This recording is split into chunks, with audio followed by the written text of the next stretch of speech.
We use computers every day of our lives. They have become a very important tool of the future. So, if they're supposed to be such a big part of our lives, then what was the first one? The short answer, ENIAC.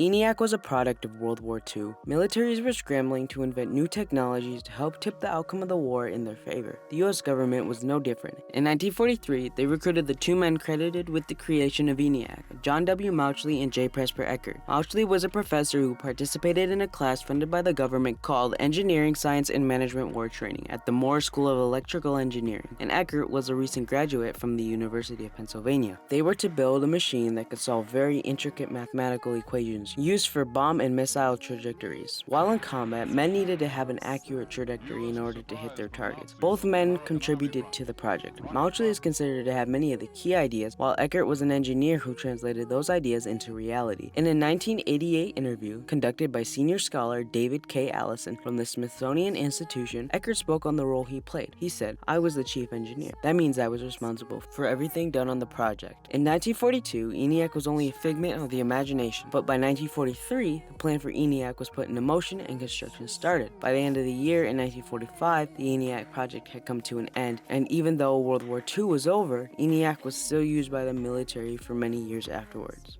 Back in 1942, John Mauchly suggested the idea of using vacuum tubes. Vacuum tubes can filter and amplify signals, thus allowing calculations to be solved faster. In the same interview conducted by David K. Allison, Presper Eckert said, "It turned out that it took more money than we originally hoped, but that wasn't entirely our fault. We originally expected to build the machine with 5,000 tubes. As it turned out, we built it with over 18,000. On February 14, 1946, the United States Department of War publicly announced the project. Many flocked to report on the new machine. A reporter named T.R. Kennedy from the New York Times titled his article, "Electronic Computer Flashes Answers, May Speed Engineering." In his article, he says, "Such instruments, it was said, could revolutionize modern engineering, bring on a new epoch of industrial design, and eventually eliminate much slow and costly trial and error development work now deemed in the fashioning of intricate machines." People were fascinated by ENIAC, and they were rightfully so. To many, computers were like something out of science fiction.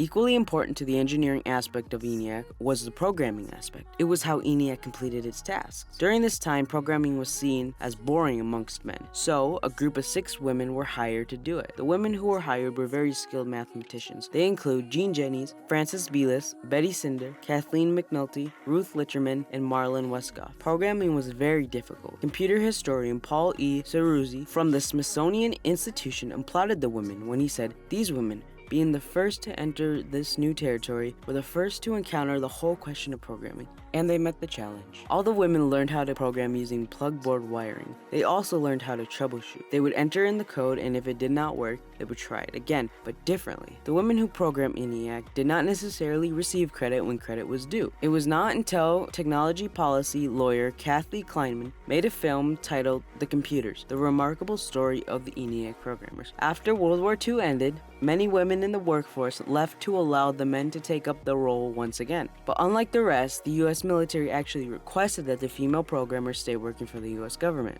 When talking about the first computer, credit often appertains to ENIAC, but this is not technically the case. What most do not know is there was actually a computer built before construction on ENIAC even began. The Atanasoff Berry computer, also referred to as the ABC, was a machine that, similarly to ENIAC, could solve cumbersome equations. The ABC was built by Dr. John Vincent Atanasoff and Clifford Berry from 1939 to 1942. Atanasoff was a professor at Iowa State College where he studied theoretical physics. Theoretical physics generally requires very proficient mathematical abilities to help solve the equations. Before building the ABC, to aid him, Atanasoff used a Monroe calculator. But Atanasoff believed that he could build something faster. He submitted a proposal to the Iowa State College to grant him funding for his endeavor. Atanasoff argued that our brains, or mechanical calculators, are prone to errors when the problems take large amounts of time. He went on to state, "Since an expert computer requires about 8 hours to solve a full set of equations and 8 unknowns, K is about about 1 over 64. To solve 20 equations and 20 unknowns should thus require 186 hours, but this calculation does not take into effect the increased labor due to the greater chance of error in the larger systems. He ultimately received funding for the ABC. In 1940, Atanasoff attended an event where he met John W. Mauchly. Mauchly showed great interest in the project and was invited to see the machine. Mauchly learned from Atanasoff and Barry about their machine. When Eniac was completed, it ended up being patented as the first digital electronic computer, thus receiving all the glory. This eventually led to the Honeywell v. Sperry Rand case that started in 1971. It was a U.S. federal court case that took place in Minneapolis, Minnesota, with United States District Judge Earl R. Larson as the sitting judge. In 1973, the grueling trial came to an end. In Judge Larson's finding of the fact, he stated that Eckert and Mauchly did not themselves first invent the automatic electronic digital computer, but instead derived that subject matter from one Dr. John Vincent Atanasoff. In the end, the patent right was given to Dr. Atanasoff. Even though Mauchly and Eckert lost the patent for Eniac, they would still go on to make more computers like UNIVAC and BNAC.